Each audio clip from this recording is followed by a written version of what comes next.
Hi everybody and welcome. My name is Dr. Jessica Alvarado and I will be your instructor for this course.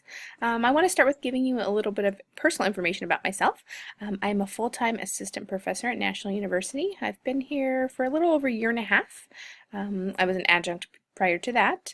Prior to my full-time role here, I was a full-time faculty member and department chair at a different university in San Diego, and I've been an adjunct all over the place in San Diego County. I worked with children and families of all ages and grades, so literally from working with infants through adults in various capacities. So I've been a traditional classroom teacher, I've been a 6-to-6 worker, I worked for the County of San Diego in the shelter for children who were abused and or neglected.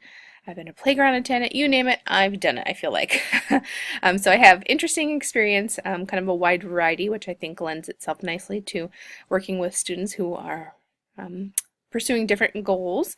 And on a personal level, I am married to a wonderful man. I've been married a little over 12 years. Together we have an almost 4-year-old son who keeps us very, very busy.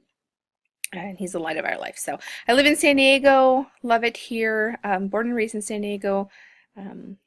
And so I'm excited to work with you. Make sure you read through your announcements. I post generally about 2 per week, sometimes more, but on the regular week you can expect about 2.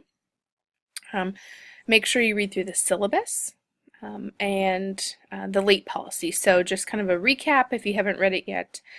No late discussions or responses can earn credit, and written assignments can be turned in up to 3 days late for a 10% deduction per day, with the exception of the last week. No late work from the last week of the class will be accepted. Other than that, if you need anything at all during the course, please reach out to me.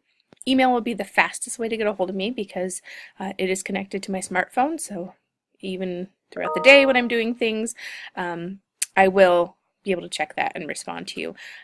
I generally don't take longer than 48 hours to respond to you. If by chance it's been 48 hours since you sent me an email, you didn't hear anything, likely something went wrong and I didn't get the email. So just email me again and say, hey, I emailed you, I haven't heard back, here's the question, or here's the response to your email. But I always will respond to you. And if you need anything, just reach out to me and I'm looking forward to working with you.